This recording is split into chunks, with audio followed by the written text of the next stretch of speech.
On a des coûts plus élevés que certains concurrents. On a certains concurrents qui se disent on est Suisse, puis en fait la moitié de leurs équipes sont ailleurs. Ouais. Donc c'est un peu frustrant. Mais nous on est vraiment là et on l'assume. Si tu veux le job, tu l'as. Si t'es pas sûr, on te paye pour pas le prendre. On te donne, je sais plus combien, je vais dire un chiffre, on te donne 5 000 $, là maintenant en cash, si tu dis non, je le veux pas. Parce qu'en fait, ça trie les gens en disant celui qui prend les 5 000, c'est que c'était pas exactement la bonne personne. Ouais. Tu vois.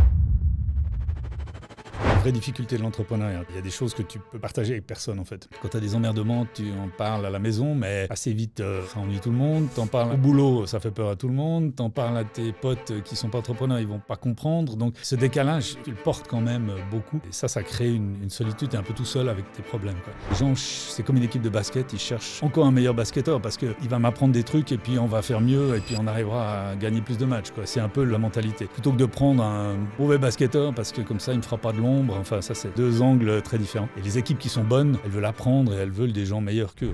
Max, saison 3 de La Savane, en collaboration avec Mirabeau. On est extrêmement content de commencer ce partenariat avec eux. Pour plusieurs raisons qu'on va un peu voir maintenant. Mais une d'entre elles était cet accès à des entrepreneurs incroyables parce qu'ils nous ouvrent un réseau vraiment de personnes et on est vraiment impatients et excités de commencer ce partenariat. Ouais, on voit avec Mirabeau qu'ils ont vraiment ce qu'on appelle du skin in the game, mais c'est quelque chose qu'on admire. On le voit via deux choses qui sont inspirantes. La première, c'est que leurs partenaires investissent leur propre argent dans les mêmes opportunités d'investissement qu'ils proposent à leurs clients, et ça, c'est assez rare.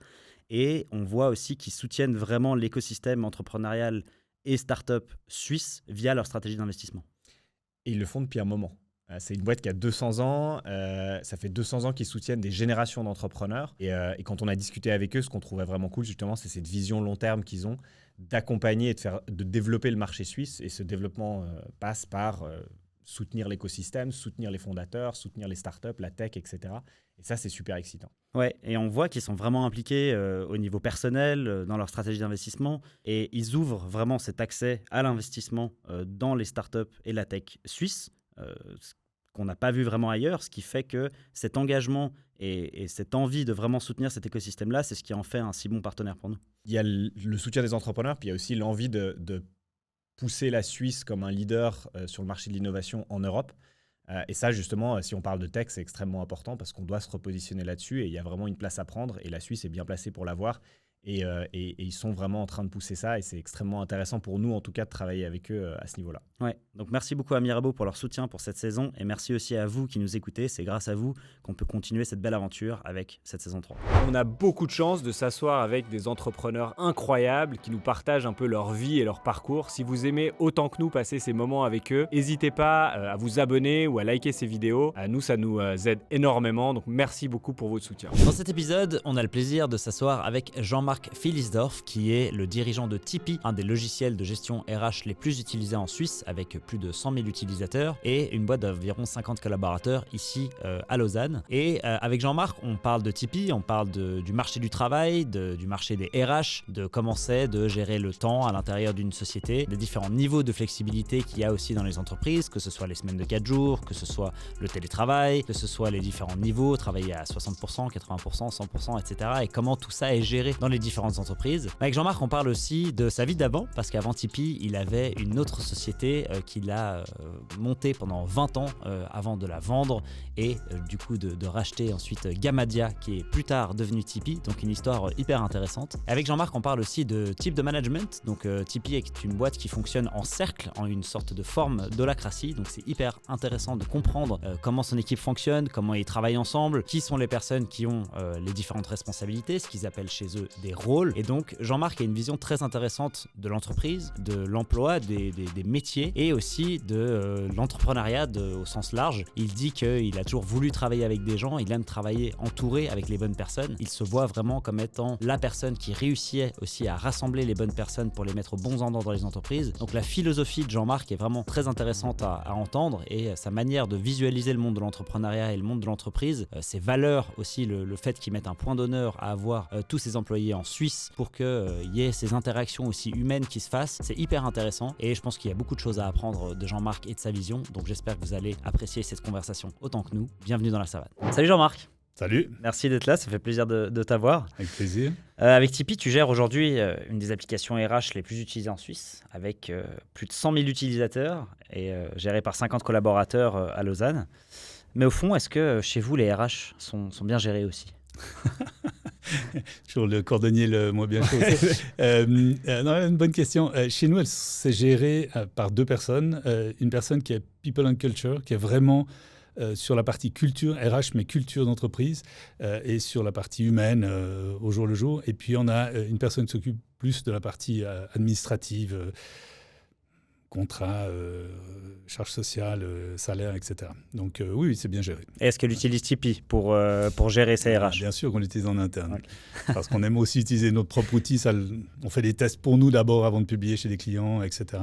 Et puis si ça ne nous plaît pas, on peut faire évoluer l'application aussi pour nous. Oui. Ok. Sur un sujet un peu plus large, vu de l'extérieur, le monde du travail aujourd'hui, il est en pleine révolution, notamment avec l'IA, mais aussi sur d'autres sujets, la liberté, on va dire le télétravail, les semaines plus courtes, etc. Toi qui vois les entreprises de l'intérieur, est-ce que tu as vraiment l'impression que ça bouge tant que ça, ou est-ce qu'il y a quand même pas mal de choses qui restent assez similaires finalement? Un peu de vitesse quand même. Hein. Il y a effectivement des boîtes où ça évolue, où la flexibilité du travail, la flexibilité pour les collaborateurs, le temps de travail, le taux, etc. évolue beaucoup. Le remote, enfin, on connaît tout ça maintenant. Et puis ça fait un nouveau monde, une nouvelle relation entre l'entreprise et les collaborateurs, collaboratrices. Et puis il y a d'autres entreprises où c'est encore très classique, mais qui vont vers quelque chose qui évolue aussi. Donc on voit sur le terrain des entreprises des 2 types en fait.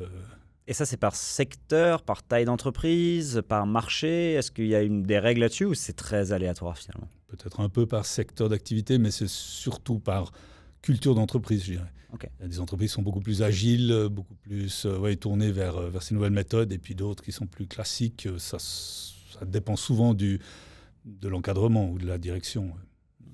Et toi, personnellement, ou même vous, en tant que société, vous avez changé votre manière de travailler ces dernières années, tu vois, avec le remote, avec peut-être toi, je sais pas, tu te dis, maintenant, je fais 1 mois par année quelque part. Enfin, est-ce qu'il y a eu des changements comme ça qui sont soit personnels, soit même au niveau de la boîte? Oui, on essaye un certain nombre de choses. On aime bien tester, on travaille en méthode agile, donc on essaie un certain nombre de nouveautés pour avoir un environnement de travail qui est plutôt tourné vers cette flexibilité et pas trop classique en fait. Donc on a mis en place par exemple les taux d'activité flexibles, c'est-à-dire que l'employé peut choisir lui-même son taux d'activité. On engage des gens à 80 à 100% par exemple, ou 60 à 80, et puis ensuite la personne peut, dans son parcours chez nous, décider de changer de taux d'activité librement en fait. Donc elle l'annonce avec 1-2 mois d'avance pour qu'on puisse s'organiser, mais après elle peut changer son taux. J'ai un exemple d'un collaborateur qui a eu un 2e enfant, puis du coup il est venu en disant j'ai besoin de temps, donc j'aimerais passer de 100 à 80. Et puis 1 année plus tard, il a dit mon 2e enfant est là, j'ai besoin d'argent, donc j'aimerais passer de 80 à 100. Quoi. Et puis ça donne cette liberté selon son moment de vie. Aujourd'hui il est à 80 de nouveau, mais son moment de vie, il a des besoins qui diffèrent et puis on peut accompagner ça. Et autant qu'il le vive chez nous, plutôt qu'il aille ailleurs chercher ça dans une autre boîte. Quoi. C'est intéressant. Donc l'employé gère lui-même son pourcentage de travail. Oui, alors c'est en accord avec nous, ça s'annonce, il ne peut pas le changer toutes les 2 semaines, okay. mais oui, il peut changer en cours d'année son taux d'activité. Pour nous, sur 50 personnes, si quelqu'un passe de 80 à 100, ça ne nous change pas énormément. J'aime mieux avoir quelqu'un qui est bien dans sa peau, qui a un bon équilibre vie privée, vie professionnelle, en étant à 80 à 100 selon les périodes. Là, on a des gens qui passent de 90 à 95. Bon, ok, si c'est important pour eux, à un moment donné, pourquoi pas, quoi. Nous, ça ne nous change rien. Quoi. Et puis, si tu as un bon outil RH, c'est facile à gérer. Non, puis psychologiquement, de savoir que tu as cette flexibilité-là aussi, comme tu dis, 90-95, c'est quelques heures à gauche, à droite, mais des fois, tu as juste besoin de ça pendant 1 an parce que tu as des choses de la vie, des enfants, des choses qui arrivent, que tu as besoin d'un peu plus de temps, etc. Quoi. Oui, puis il y en a qui font de la musique, il y en a qui ont besoin d'un équilibre, pour qui bosser 5 jours par semaine, c'est trop épuisant. Donc, ils sont là 4 jours, ils se donnent bien. Et puis après, ils ont plus de liberté aussi. Et je pense que la vie, elle change. C'est pas parce que tu bosses à 80 que tu auras besoin de toute ta vie de 80. Donc, on essaie d'accompagner ça. Quoi. Intéressant. Parce que Tipeee, donc c'est un outil de gestion RH, permet de mieux gérer les équipes, le temps. Dans ce monde où justement il y a plus de flexibilité, liberté, télétravail, à quel point est-ce que vous avez dû adapter l'outil par rapport à ça? Et est-ce que vous devez rester aussi à l'écoute du marché, voir un peu ce qui se passe, les tendances? Est-ce que des fois, c'est trop niche, donc vous n'allez pas forcément dessus? Comment vous déterminez aussi les fonctionnalités et le développement à ce niveau-là? On écoute beaucoup nos clients. On a un panel de 2000 clients, donc on a beaucoup de feedback de nos clients. Quand il manque une fonctionnalité, quand le marché demande, évolue, puis qu'ils ont besoin de nouvelles fonctionnalités, on l'entend rapidement. Et puis, on a des outils qui captent ces informations, que ce soit par un appel téléphonique, que ce soit par un mail, du support, etc. On arrive à capter des mots-clés et puis ça nous remonte et ça nous donne des tendances de ce qu'attendent les clients. Et on peut comme ça réagir rapidement et faire évoluer l'outil. Donc, on a toute une partie de notre équipe qui est là que pour faire évoluer l'outil au fil de l'eau, quoi, en fait. Okay. Tu as un exemple de dernière, entre guillemets, tendance qui est arrivée, que vous avez pris au vol, vous avez changé des choses, du coup, ça a fait modifier? Est-ce que c'est la semaine de 4 jours? Est-ce que c'est autre chose? C'est quoi un peu les trucs qui sont arrivés ces derniers temps, qui vous ont fait changer, en fait? On en a un peu tous les jours. Hein. C'est un peu, on est sans arrêt. On a toujours un backlog de demandes et de choses qu'on doit faire évoluer sur les différents modules de l'outil. Mais typiquement, la semaine de 4 jours, ça peut être un thème où on avait depuis quelques années 1 ou 2 sociétés qui avaient cette semaine des 4 jours. Puis il y en a un peu plus maintenant qui viennent avec ça. Donc ça ne nous a pas demandé des grands changements dans le logiciel parce qu'il y avait déjà cette flexibilité. Mais on peut répondre à ça. Il y a beaucoup Pardon, je te coupe. Il y a beaucoup de boîtes aujourd'hui, enfin de vos clients. Après, voilà, ça représente une partie des sociétés, mais il y a beaucoup de sociétés aujourd'hui qui bossent avec Tipeee qui sont sur une semaine de 4 jours. Moi, j'en connais aucune. Donc, plein de gens en parlent. Ouais. Et je sais pas, chacun a son avis. Je juge pas si c'est bien ou pas. En fait, je trouve ça intéressant. En fait, je le vois jamais en cas concret, à part peut-être dans d'autres pays, etc. Je connais aucune boîte. Je suis sûr qu'il y en a. Hein, je connais aucune boîte en Suisse qui le fait. Oui, il y en a. Ouais. Tu le vois, il y en a quelques-unes. Mais elles sont toujours dedans ou elles sont revenues en arrière? Parce que j'imagine qu'il y a aussi certains qui tentent, comme tu disais après, qui font un test, puis ça marche pas pour X ou Y raison, puis qui reviennent en arrière. Non, je crois que ceux qui le font, ça tient. Que je connais. Pour l'instant, ça tient. Cool. Ça tient, effectivement. Okay. J'ai entendu parler de boîtes qui revenaient en arrière, mais ceux que je connais, ça tient. Et puis, mais il n'y en a pas beaucoup. C'est anecdotique. Ce nombre de nos clients, c'est anecdotique. C'est tout petit encore. Ça va changer ça, à ton avis? Ça va grandir ou ça va lentement? Ça va plus lentement qu'on pensait, j'ai l'impression. Moi, je pense que la semaine des 4 jours, c'est très facile à expliquer, à comprendre, etc. Mais après, si tu te donnes une certaine flexibilité sur le taux d'activité, sur les horaires, etc., la semaine des 4 jours, elle fait moins sens, en fait. Les gens vont adapter, ils veulent un équilibre. Et tu peux donner l'équilibre autrement que la semaine des 4 jours. J'ai rencontré une boîte récemment qui a la semaine des 4 jours et toute la boîte est fermée le vendredi, en fait. Et ils avertissent leurs clients, la boîte ne fonctionne pas le vendredi. Ce qui est bien. Mais le reste du temps, tu ne peux pas travailler à temps partiel le reste de la semaine, en fait. Donc, si tu as une famille, une passion, et puis que c'est le mardi que tu as besoin d'avoir congé, ce n'est pas possible. Donc, ça donne une certaine rigidité d'un côté pour avoir une certaine flexibilité de l'autre côté. Donc, ça, c'est une boîte suisse, tu dis? Oui. Okay. Ouais. Intéressant.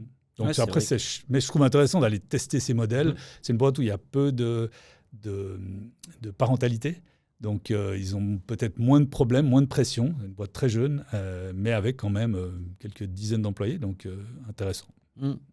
Et est-ce qu'il y a eu d'autres sortes de mini-révolutions qui vous ont fait dire « Ok, là, le monde, il a vraiment changé » ou est-ce que globalement, les boîtes, elles continuent quand même à fonctionner toutes plus ou moins de la même façon? C'est du lundi au vendredi, de 9h à 17h, les gens prennent leurs vacances, ils choisissent un peu leur taux d'occupation, etc. Est-ce qu'on reste quand même globalement sur ce modèle-là? Globalement, oui. Ce qui a beaucoup changé, c'est le remote, en fait, le télétravail. En fait. Ça a été effectivement une grosse révolution forcée. Et puis, digérée et puis ensuite bien vécue par la suite. Et on voit beaucoup d'entreprises qui font effectivement du télétravail, qui doivent gérer leurs équipes moitié remote, moitié en présentiel.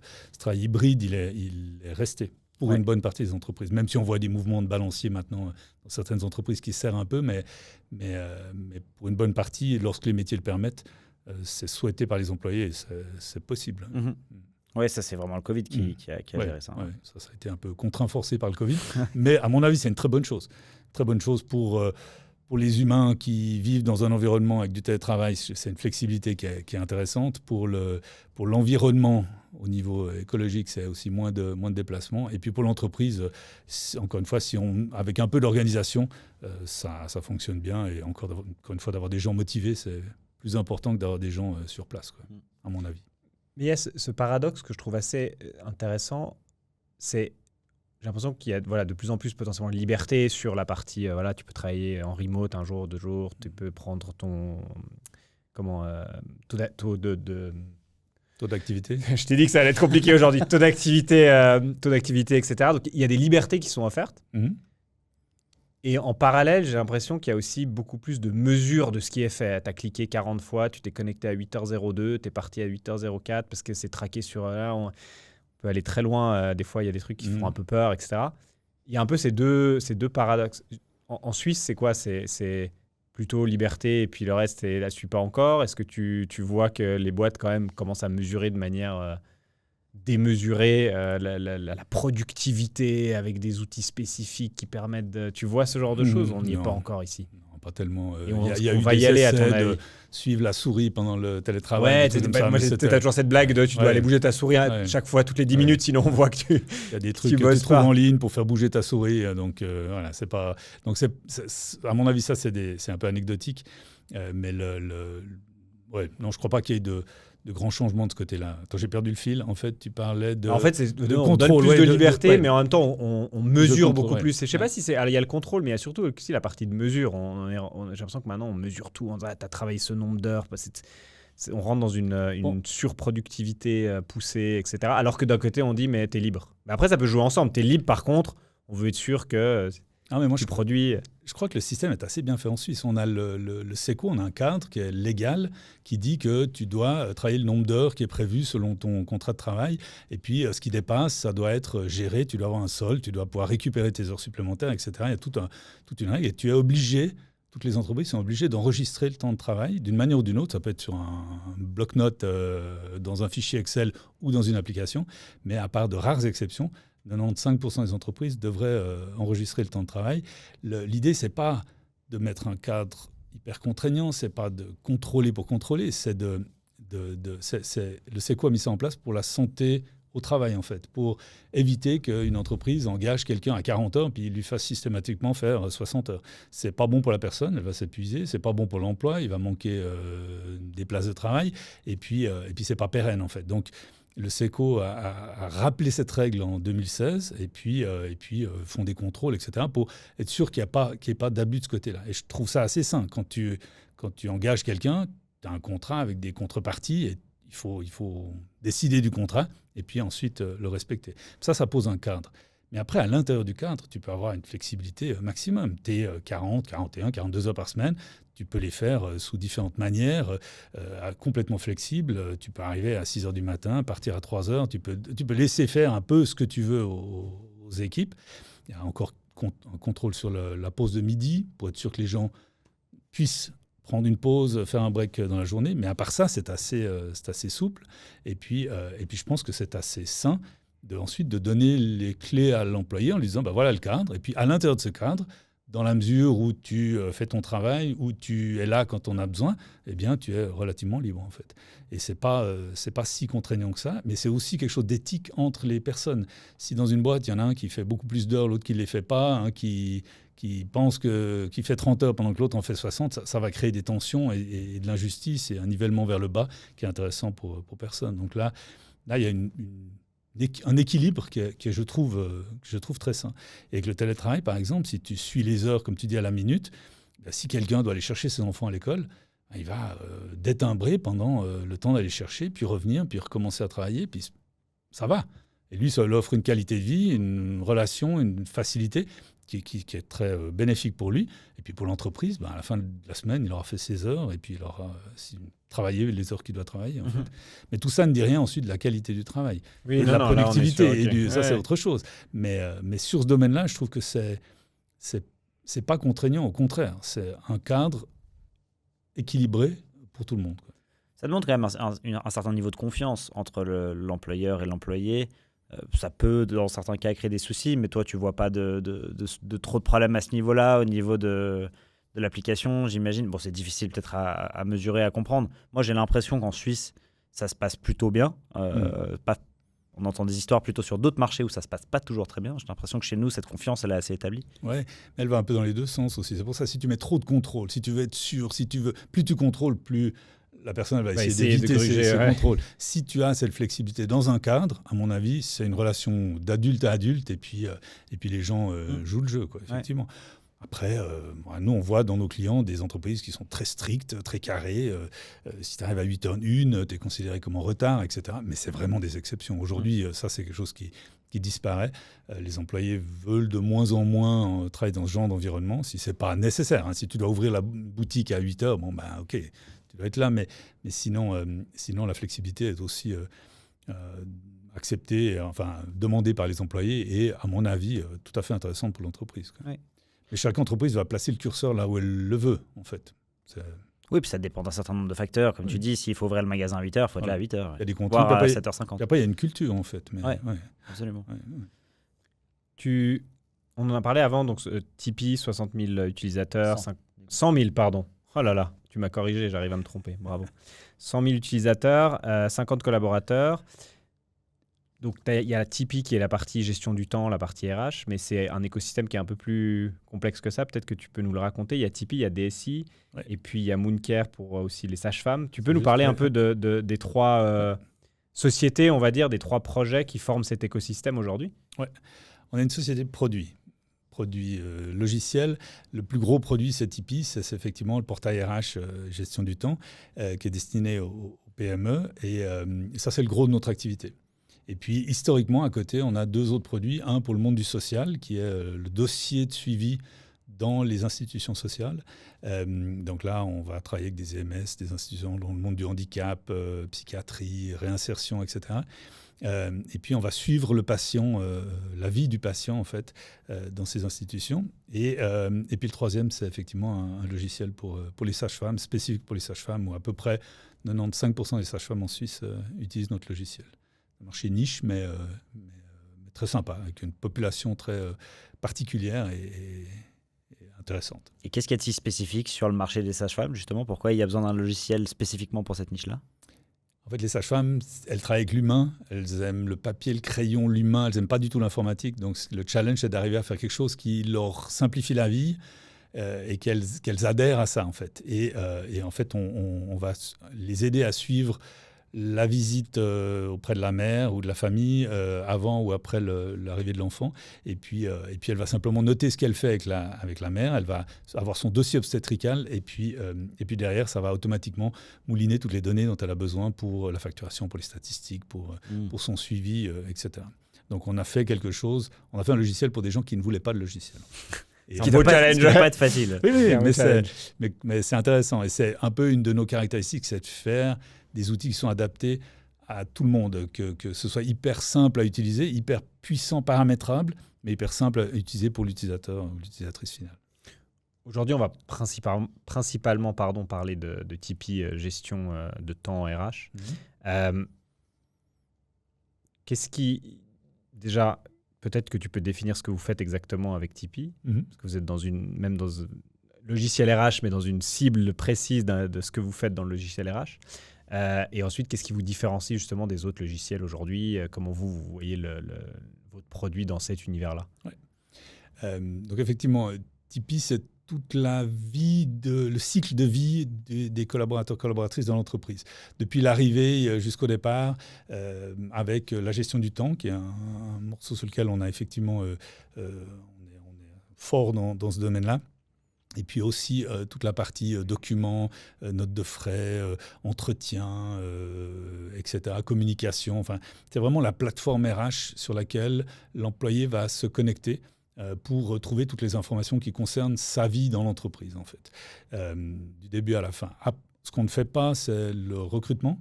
Et ce qu'on ne fait pas non plus, c'est les programmes salaires, en fait. Le recrutement, parce que c'est assez spécifique, c'est avant l'arrivée du collaborateur, donc on gère plutôt des candidats que des collaborateurs. Et puis, il y a déjà pas mal de plateformes, donc on peut s'interfacer. Et puis, la partie salaire, parce que là, il y a une foultitude d'outils qui existent déjà, qui font ça très bien, et ce n'est pas notre tasse de thé de réinventer la roue là-dessus. Par contre, on se connecte avec ça et on mouline dans Tipeee toutes les variables salaires, les heures que les gens ont fait, le travail de nuit, les indemnités auxquelles ils ont droit, etc., pour ensuite connecter sur à peu près tous les programmes salaires du marché pour que ensuite le paiement des salaires soit automatisé, en fait. Et puis, donc nous, on se concentre sur la partie qui est vraiment la partie humaine. On n'a pas beaucoup de chiffres dans Tipeee, on n'a pas beaucoup de francs dans Tipeee, on a plutôt des humains, des heures, des documents. Et c'est cette partie humaine qui est celle sur laquelle on aime travailler et fonctionner, plus que la partie finance, quoi. Ouais, et tu dis d'ailleurs, on ne parle jamais d'argent, on parle d'heures. Qu'est-ce que ça veut dire et qu'est-ce que ça change, même pour l'employé, c'est-à-dire que de ne pas forcément voir de valeur monétaire. Tu parles d'humain, est-ce qu'il y a un vrai focus du coup là-dessus? Oui, alors dans Tipeee, vraiment, on va pas. Il y aura après jamais de francs, à part dans les notes de frais, mais sinon, il n'y a pas de francs. Parce que dans la vie de l'employé dans l'entreprise, ce n'est pas en francs, à part son salaire, mais sinon, c'est plutôt des heures, des moments, des documents, des entretiens, etc. Et puis, c'est cette partie très humaine qui nous anime et qui nous intéresse beaucoup plus que les chiffres, en fait. Donc toute la partie compta, salaire, facturation, etc., c'est des choses qui sont très bien faites par d'autres entreprises avec qui on collabore étroitement. Donc Tipeee, c'est finalement plus un outil pour l'employé que pour l'employeur. L'employeur parce que l'employeur, il va regarder la valeur monétaire aussi quand même. Alors, ce qui est très important pour l'employeur, c'est que les heures soient calculées correctement, parce que s'il y a des heures perdues, s'il y a trop de vacances, pas assez de vacances, si les employés sont pas à l'aise avec le calcul de leurs heures, etc., ou de leurs vacances, ça crée vite des tensions, etc. Donc pour l'entreprise, il faut que tout ça soit très calme et très bien géré, avec des chiffres sur lesquels ils peuvent se baser, et puis qui leur permettent d'avoir une certaine prévisibilité sur le volume d'heures qui va être fait, c'est-à-dire ce que ça va coûter pour l'entreprise. Mais pour l'employé, c'est plutôt que tous ces calculs et tout ça soit clair, compréhensible, transparent, le plus transparent possible pour lui. C'est ça qui est important. Donc nous, on pense aux deux quand on développe. On veut que l'outil soit efficace pour l'employé, pour qu'il s'y retrouve, pour que ce soit simple à utiliser. Et puis, si c'est efficace pour l'employé, ça va être efficace pour le chef d'équipe qui va avoir moins de questions. La même chose au niveau de l'équipe RH et puis la même chose au niveau de la direction. Donc finalement, tout le monde, on pense à toute la chaîne quand on crée ça. Ils ont des points d'entrée différents, des besoins différents, mais ils doivent tous s'y retrouver. Et ça clarifie vraiment l'ensemble pour tous les parties, quoi. Ouais. Et puis en donnant un peu de transparence, c'est très important aussi. Si tu n'as pas besoin d'aller demander au RH telle ou telle question, tu as gagné du temps, eux aussi, et puis c'est plus simple pour tout le monde, et plus transparent, et plus solide, et ça crée de la confiance, en fait. Ouais. Ou ça évite de perdre la confiance. Est-ce que le fait de ne pas avoir de valeur financière sur le logiciel, à ton avis, impacte comment on va appeler ça, la valeur perçue du travail qui est fait? Un peu comme, je ne dis pas négativement, mais tu sais, comme quand tu achètes des tokens pour travailler sur un logiciel, des fois ça fonctionne en token, etc. Tu n'as pas de valeur financière. Du coup, ça te détache de ce côté-là en disant j'ai fait 4 heures, ça vaut tant, etc., etc. Est-ce que ça enlève ça et du coup, c'est une bonne chose parce que justement, on remet plus la valeur sur l'humain plutôt que sur la productivité il a travaillé 2,5 heures, ça vaut tant, etc. Est-ce qu'il y a cet impact-là et c'était d'une certaine manière voulu? Tu vois ce que je veux dire? Est-ce que ça, c'est un point important pour vous? Je crois que c'est assez naturel. L'employé, lui, il sait le salaire qu'il va obtenir à la fin du mois ou par heure. Si c'est par heure, il va calculer, il veut savoir combien d'heures il a fait, puis il calculera son salaire lui-même. Mais si c'est à la fin du mois, il sait qu'on lui demande 41 heures par semaine, et puis il va regarder où il en est dans ses heures, il veut que son solde soit juste, etc. Mais il ne va pas faire de lien direct entre les deux. Donc pour lui, il répond à ce qu'on lui a demandé, qui est un volume de travail en heures, en fait, à effectuer. Et encore une fois, on ne parle pas de la qualité du travail derrière, de la productivité, ça c'est autre chose. On parle de RH et on voulait aussi te parler un petit peu de système de gouvernance. Donc chez Tipeee, vous êtes organisé en cercle, qui est inspiré de l'holacratie. Quel est ton avis sur ce système, donc l'holacratie, qui commence à être de plus en plus utilisé? En tout cas, on en entend de plus en plus parler, pas mal de boîtes qui commencent à le mettre en place. Déjà, tu n'es pas allé a priori jusqu'au bout et tu as des raisons pour ça. Est-ce que tu peux nous expliquer un petit peu ce qui te plaît dans ce système et comment vous l'utilisez chez Tipeee? Peut-être définir le système d'abord. Ouais, peut-être expliquer comme ça les gens comprennent aussi, parce qu'il n'y a peut-être pas tout le monde qui est au courant. Ouais. Alors, holacratie, c'est un système de gouvernance partagée. C'est des sociétés très participatives où les décisions se font de manière commune. On travaille beaucoup sur l'intelligence collective, sur l'agilité, sur l'évolution de la boîte de cette manière-là. Si on veut faire un cliché, d'un côté, on a les entreprises très hiérarchiques, peut-être militaires, et puis à l'autre extrémité, on a les entreprises holacratiques qui sont beaucoup beaucoup moins, pas hiérarchiques du tout. Ça ne veut pas dire qu'il n'y a pas de règles, ça ne veut pas dire qu'il n'y a pas de cadre, mais qui ne sont pas hiérarchiques du tout. Donc, c'est des organisations qui sont pas top-down, comme pas pyramidales comme on les voit traditionnellement. Pour moi, ce côté holacratie, même si on n'est pas allé jusqu'au bout pour d'autres raisons, peut-être qu'on y vient après, mais le côté d'aller vers l'holacratie, si disons, d'un côté, on a le côté très hiérarchique, de l'autre côté très holacratique, nous, on est un peu ici, on est proche de l'holacratie, mais il y a certains éléments qu'on n'a simplement pas, qu'on a choisi de ne pas prendre. Mais le fond participatif, le fond collaboratif, à mon avis, il est hyper puissant, hyper intéressant pour les employés, pour l'entreprise, pour les équipes. Je pense que c'est vraiment quelque chose qui est très sain. Pour moi, c'est quelque chose qui est naturel. Pour moi, mais je trouve que naturel dans le sens proche de la nature. Dans la nature, il n'y a pas tellement de hiérarchie. Il y a plutôt des choses organiques, mouvantes, collaboratives, et puis que ce soit au niveau des plantes ou des animaux, le schéma est plutôt organique. Et pourquoi l'entreprise doit être comme ça, pyramidale, c'est un peu bizarre. Quand tu sors de l'école et puis que tu arrives dans une entreprise, puis on te dit, voilà, tu as un chef, puis il a un chef, et puis donc attention quand le grand chef vient, parce qu'il faut faire... Enfin, c'est des trucs qui ne sont pas du tout naturels, quoi. Toi, tu as des gens autour de toi, tu leur parles, tu fais des trucs ensemble. On force un peu quelque chose avec cette hiérarchie qui, à mon avis, n'est pas nécessaire. Mais c'est peut-être historique, parce que moi, j'ai commencé ma première boîte, j'avais 23 ans, peu d'expérience. Et puis, quand j'ai dû recruter, j'ai recruté des gens qui... La première personne que j'ai recrutée, elle avait 55 ans. Je ne me voyais pas au-dessus de lui. Il avait une expérience qui était beaucoup plus importante que moi. Les gens que j'ai recrutés ensuite étaient aussi des professionnels dans leur métier. Je ne voyais pas en quoi je devais me situer au-dessus d'eux. J'avais un autre rôle qu'eux dans l'entreprise, mais je n'étais pas en dessus de ces gens-là. Donc, mon rôle, c'était de les aider à faire leur travail le mieux possible, mais pas de me mettre à me dire c'est moi qui dois leur dire ce qu'ils doivent faire. Je n'étais pas compétent pour ça, en fait. Et je ne le suis toujours pas, en fait. Je pense que les gens qu'on engage, ils ont leurs compétences. Puis le rôle, c'est d'aider à ce que les choses se développent. Et une organisation en cercle, elle stimule ça, en fait. Une organisation en cercle, elle est, au lieu d'avoir ce côté hiérarchique, on organise par rôle. Pour qu'une entreprise fonctionne, il y a différents rôles. Il faut que quelqu'un fasse la facturation, il faut que quelqu'un fasse de la vente, il faut qu'on puisse faire les différentes activités de la boîte. Et puis, chacune de ces activités, c'est un rôle. Et ce rôle a des responsabilités et des redevabilités vis-à-vis de l'entreprise. Et celui qui facture, il faut qu'il facture bien, il faut qu'il facture régulièrement pour qu'on puisse ensuite payer les salaires, qui est un autre rôle. Donc une fois qu'on a posé ces différents rôles, on les réunit en cercle. Quand ils ont des choses à faire ensemble, on les met dans un cercle.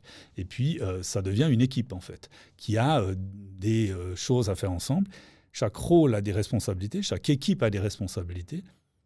C'est très bien, laissons-les faire. Et puis, ils sont mieux placés que quiconque pour bien faire leur boulot. S'ils ont cette autonomie et cette liberté, et si dans un tout, on a à fonctionner comme ça, c'est beaucoup plus intéressant que quelqu'un qui est au-dessus et qui pense qu'il sait mieux et qui va avoir une équipe d'exécutants en dessous. C'est beaucoup moins intéressant. Donc les cercles ont une forte autonomie. Ils vont collaborer entre eux pour atteindre des objectifs qui sont verbalisés et puis en toute autonomie ou presque, en fait. Et en fait, ce cercle peut se trouver dans un cercle plus grand ensuite, et puis on construit quelque chose, mais quelque chose qui est au même niveau, en fait. Les gens vont collaborer ensemble avec des rôles différents, parfois des responsabilités différentes, mais on n'a pas besoin de petits chefs pour ce genre d'organisation, en fait. Et du coup, pardon, je te coupe. Quelle est la partie à laquelle tu n'adhères pas dans ce système-là? Ou du moins, vous avez un peu créé votre système hybride où tu dis jusque-là, ça fonctionne bien, c'est parfait. Par contre, ce petit bout-là, il faut qu'on le fasse différemment. Tu peux donner un peu, toi, ta version? Moi, je pense que chaque entreprise, elle doit trouver doit mettre le curseur là où elle pense que c'est ce qui lui convient, puis ce curseur, il peut bouger, en fait. On est allé étudier l'holacratie auprès de ces entreprises qui sont en holacratie et pour comprendre, on a passé une journée dans 1-2 boîtes pour comprendre comment ils fonctionnaient. Et puis, il y a certains éléments qui, effectivement, me parlaient moins. Dans la possibilité de trancher, par exemple, si c'est nécessaire. Je trouve le côté collaboratif, le côté consensus très intéressant. Mais de temps en temps, il faut que quelqu'un puisse trancher et puis quelqu'un puisse imposer quelque chose dans l'intérêt du tout, si c'est bien réfléchi, mais pour avancer, effectivement. Mais c'est mon point de vue. Les entreprises holacratiques, elles marchent très bien. Elles avancent très bien aussi avec ce système-là. Donc ça, c'est garder une possibilité de trancher était pour moi important. Et puis l'autre côté, c'est une gestion des séances qui me paraissait un peu bizarre. Ils ont une manière de prendre des décisions, etc., qui me convient moins bien. Et c'est un peu les limites vers lesquelles on a décidé de ne pas aller, en fait.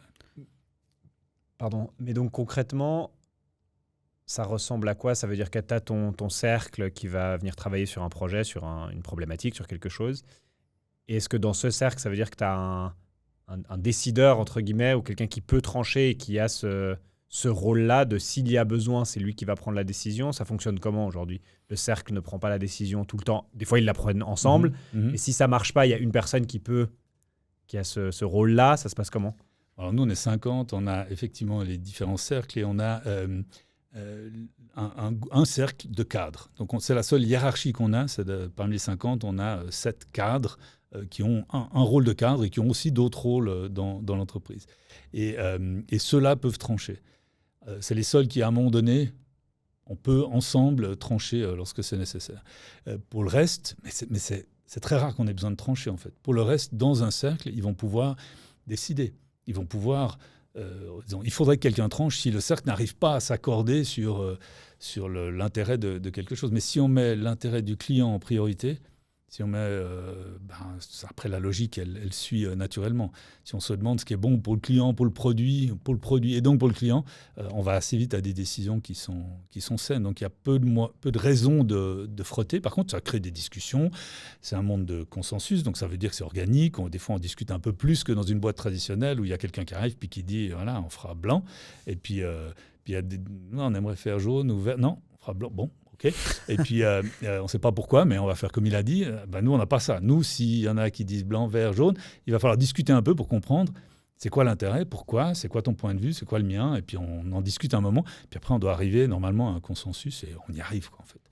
Si c'est le bon sens qui fait foi, en fait. Et si tu enlèves un peu les égos, il n'y a pas de problème de prendre ce genre de décision. Mais ça remonte, on va dire, si tout d'un coup, il y a une décision qui ne peut pas être prise parce que le consensus n'est pas atteint, ça remonte dans ce cercle de cadre et le cercle de cadre va trancher avec... Okay. C'est intéressant de voir théorique, aussi comment... Ouais, c'est théorique, c'est important qu'il soit là. C'est important. Oui, voilà, tu as ton backup au cas où, mais tu l'utilises très rarement. Ouais. Mais au moins, tu sais que ça peut fonctionner de cette manière et tu n'es pas bloqué au cas où. Enfin, si ça ne fonctionne pas. Parce que nous, on a mis dans le cercle, là où on tranche, c'est sur des questions comme est-ce qu'on engage?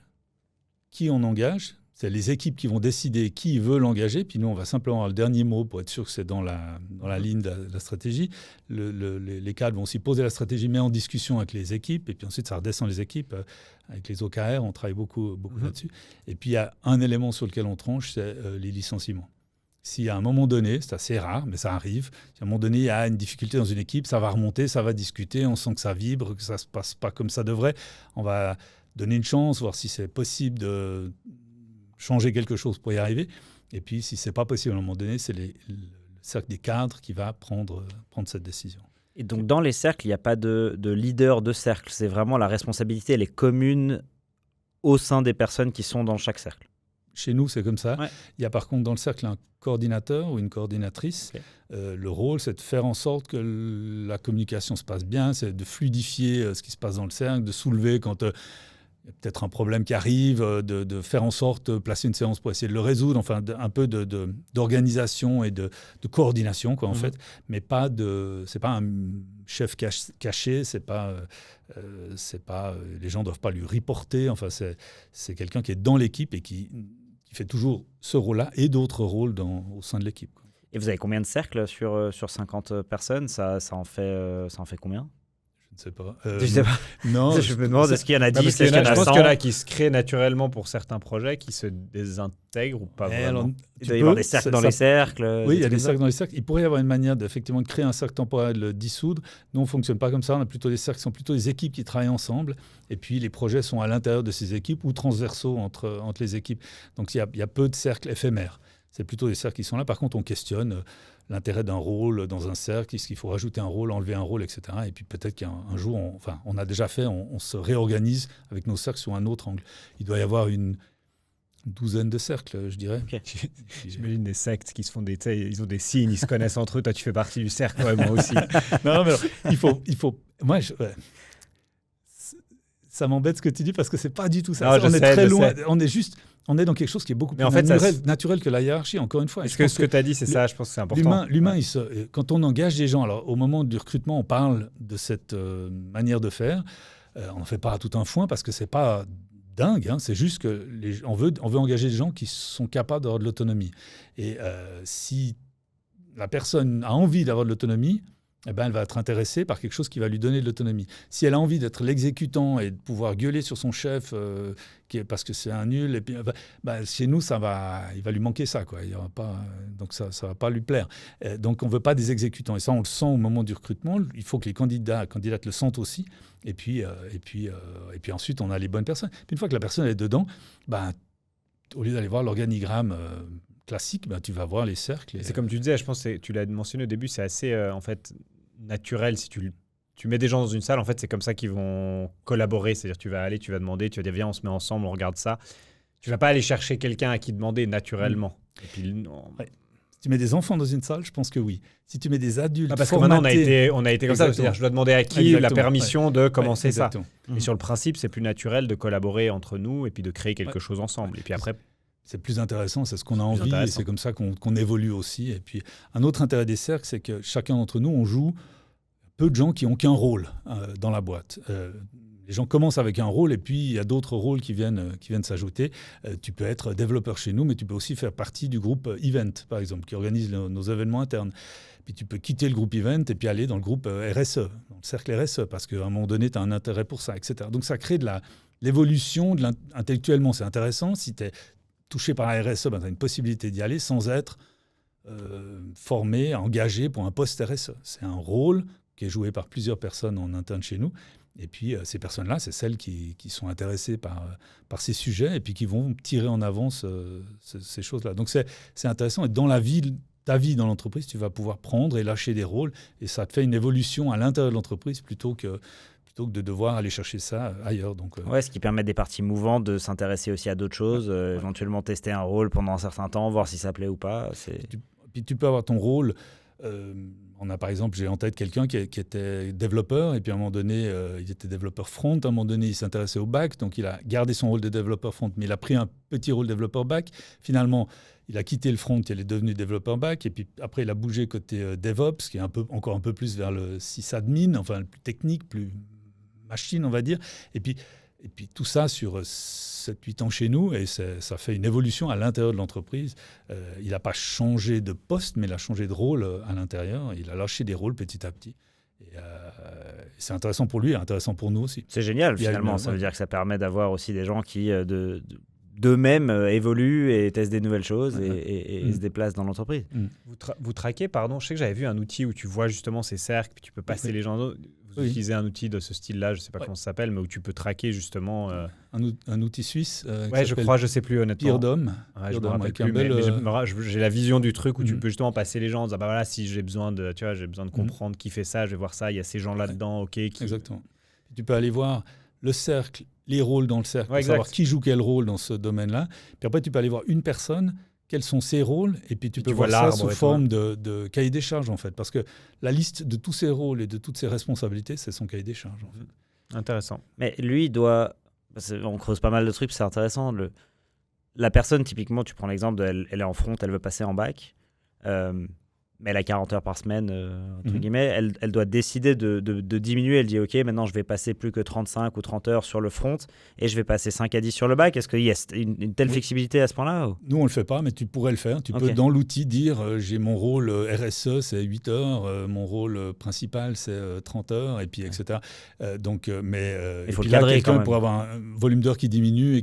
Nous, on le fait naturellement, en fait. Okay. On voit que la personne va passer du temps de l'autre côté. On ne va pas mesurer toutes ces heures à gauche, à droite. Mais c'est une évolution petit à petit. Et toi, tu dis d'ailleurs, c'est assez drôle, je trouve, je suis le meilleur dans rien dans cette boîte. Mon job, c'est de réunir les bonnes personnes. Ouais, clairement. Comment tu fais ça, du coup? Comment tu trouves ces personnes? Alors d'abord, moi j'ai pas une formation. J'ai des copains qui sont entrepreneurs, qui sont graphistes ou ébénistes, et puis ils ont des équipes. Et puis le meilleur graphiste de la boîte, c'est le patron. Le meilleur ébéniste, c'est le patron, probablement. Mais moi, j'ai pas de métier, en fait. J'ai une formation commerciale. Et puis après, je suis arrivé dans l'entrepreneuriat et j'ai pas comme ça un métier dans lequel je peux surperformer et être meilleur que mes équipes. Mes équipes, c'est des développeurs, des gens business development, au service client, etc. Ils sont tous meilleurs que moi dans leur domaine, en fait. Donc, j'ai rien à leur apprendre sur leur métier à eux, et c'est tant mieux. C'est pour ça que je les ai engagés, c'est pour qu'ils sont meilleurs que moi. Et puis, mais mon rôle, c'est d'engager les bonnes personnes, faire en sorte que les équipes engagent les bonnes personnes, et puis qu'on continue ce cercle vertueux. Et la manière de faire ça, quand on engage quelqu'un à un certain niveau, je participe encore. Sinon, je laisse faire les équipes maintenant. Mais on a une méthode où on a beaucoup d'immersion quand on réfléchit pas mal à nos annonces, à la sélection des CV. Et puis ensuite, la méthode de recrutement fait que les personnes qu'on a sélectionnées, on va les immerger dans l'entreprise pendant une journée complète pour vraiment être sûr de l'alchimie. Et puis, on fait en sorte qu'on cherche des gens qui sont meilleurs que l'équipe. On essaie de recruter des gens qui sont meilleurs que l'équipe. Il y a peu d'ego. On a réussi à construire ça. Donc les gens, c'est comme une équipe de basket. Ils cherchent encore un meilleur basketteur parce qu'il va m'apprendre des trucs et puis on va faire mieux et puis on arrivera à gagner plus de matchs, quoi. C'est un peu la mentalité. Plutôt que de prendre un mauvais basketteur parce que comme ça, il ne me fera pas de l'ombre. Enfin, ça, c'est deux angles très différents. Et les équipes qui sont bonnes, elles veulent apprendre et elles veulent des gens meilleurs qu'eux, en fait. Et c'est toujours un challenge de recruter aussi des gens dans un domaine que tu connais pas forcément. Typiquement, tu dois rencontrer quelqu'un qui est très bon en développement front, mais tu n'as jamais fait de développement front. Comment tu t'assures que la personne aussi sur le côté, là c'est plus le côté hard skills, soit aussi compétente là-dedans? Ouais. Alors, j'ai aucune compétence pour juger de ses capacités, donc je fais venir... participe au recrutement les personnes avec qui il va travailler, qui eux savent ce qu'on attend, comment on fonctionne. Et puis l'avantage, c'est que pour les devs, on peut faire un certain nombre de tests pour savoir quel est leur niveau. On peut voir ce qu'ils ont déjà fait, etc. C'est intéressant. Je crois qu'avec l'IA aujourd'hui, c'est plus difficile. Ça, il faut qu'il soit devant toi et que tu regardes où il... c'est plus difficile. Tu disais que les gens... C'est pour ça que l'immersion est importante. Ouais, justement, ils viennent, tu disais, faire une journée chez vous. Tu disais, c'est ça? Ouais. Okay. Donc ça implique beaucoup les équipes. C'est un assez gros investissement. On le fait avec les 2-3 personnes qu'on a sélectionnées, mais c'est hyper important. Ouais. Vous payez les gens qui ne prennent pas le job. Tu as entendu ça de Zappos ou pas? Tu vois, Zappos, c'était une boîte qui existe toujours, je crois, mais en fait, ils faisaient, je crois que c'était les États-Unis, donc je crois que c'est une semaine d'immersion, j'en sais rien. Tu étais payé pour faire la semaine d'immersion, etc. Et à la fin, ils te disent, si tu veux le job, tu l'as. Mais si tu n'es pas sûr, on te paye pour ne pas le prendre. C'est-à-dire qu'on te donne, je ne sais plus combien, je vais te dire un chiffre, on te donne $5 000, là, maintenant, en cash, si tu dis non, je ne le veux pas. Parce qu'en fait, ça trie les gens en disant, celui qui prend les 5 000, c'est que ce n'était pas exactement la bonne personne. Quand on arrive là, je trouve ça assez cool, c'est de dire, tu payes si la personne te dit, allez, bon, je prends les 5 000, c'est quand même pas mal, 5 000 balles. C'est que ce n'était pas la bonne personne. Et tant mieux, tu t'es évité, en fait, 5 000, c'est rien par rapport à ce que tu aurais perdu si tu avais engagé la personne, etc. Ça, je trouvais pas mal. Alors, on ne les paye pas... On les paye en bière et en vin. C'est déjà pas mal. C'est déjà pas mal. Pour les remercier d'être venus, mais tous les candidats. C'est une journée. Après, quand tu demandes une semaine et tout, c'est pas la même chose. C'est clair. Mais on est toujours reconnaissant que les gens investissent une journée chez nous parce que c'est quand même c'est une journée qui n'est pas facile, quoi. Quand tu arrives dans une équipe, enfin, c'est pas évident. Donc, et puis on les remercie avec... avant, on faisait du vin, de la bière. Maintenant, on s'est dit qu'on fait beau paquet de biscuits et puis on a plutôt un merci qu'un salaire, quoi. Et tu mets aussi un point d'honneur à avoir tous tes collaborateurs à Lausanne, en tout cas en Suisse romande. Ce que je trouvais hyper intéressant parce que il y a le système semi-holacratique, on va dire, en tout cas en cercle, et cette envie d'avoir toutes les personnes localement. Pourquoi c'est si important pour toi? Deux choses. La première, c'est que je crois en l'humain et aux interactions humaines. Je pense qu'une des forces, c'est le vivre ensemble. Je pense que c'est bon pour les projets, bon pour la dynamique, bon pour les petites étincelles qui se passent quand on est proches les uns des autres. On sort d'une séance, puis on discute 2 secondes sur le pas de porte. C'est souvent là qu'il y a quelque chose qui se passe et c'est intéressant. Donc c'est pour ça aussi qu'on n'est pas à 100% en remote. On est très ouvert au télétravail, mais on a un équilibre télétravail et présentiel qui est à peu près moitié-moitié. Je veux que les gens puissent partager des moments ensemble, partager des projets, créer ensemble. Et je pense que ça se fait beaucoup mieux quand même en présentiel. C'est aussi là qu'on crée des liens. Les gens restent dans une boîte parce que le métier a du sens, parce que le métier est intéressant, mais aussi parce qu'il y a des collègues sympas. Et puis tes collègues, si tu les connais en ligne, c'est pas du tout la même histoire. On a tous fait pendant le Covid des apéros en ligne, c'est cool. Mais des apéros en vrai, c'est quand même beaucoup plus cool. Donc ces liens, tu les tisses beaucoup plus fort en étant en présentiel. Donc ça, c'est un intérêt dynamique et de culture dans l'entreprise. Et puis l'autre intérêt, c'est que nos clients nous payent, créent de la valeur. On crée de la valeur en Suisse romande. On ne veut pas utiliser des gens à l'autre bout du monde on veut créer de la valeur là où on a de la valeur, en fait. Donc, on veut aussi donner des opportunités à des jeunes de commencer dans une boîte. On veut travailler le plus local possible. Ça nous semble juste par rapport à la société. Alors, c'est pas possible pour tout le monde, c'est pas facile pour tout le monde, mais dans notre cas, c'est vraiment un critère de base. Ça va avec nos engagements en durabilité aussi. Je pense que c'est plus juste. Et puis, c'est vrai qu'on pourrait avoir des équipes de développement à l'autre bout du monde. Ça nous coûterait peut-être moins cher. C'est même pas complètement sûr quand tu calcules tout. Mais je pense que ça serait moins intéressant, moins vivant, moins intellectuellement stimulant. Donc c'est un choix pour ces deux aspects-là. Je trouve ça hyper intéressant parce que c'est des questions culturelles, des questions humaines, des questions de valeurs, aussi d'aider le local. On parle de RSE, etc. Parce que je suis persuadé qu'il y a plein de gens qui diraient nous on fait un logiciel, on va mettre nos devs comme tu dis à l'autre bout du monde, quoi. C'est la première chose que pas mal de gens se diraient, quoi, j'imagine. Ouais. Alors c'est un risque pour nous, ça veut dire qu'on a des coûts plus élevés que certains concurrents. On a certains concurrents qui se disent on est suisse, puis en fait la moitié de leurs équipes sont ailleurs. Ouais. Donc c'est un peu frustrant, mais nous on est vraiment là et on l'assume.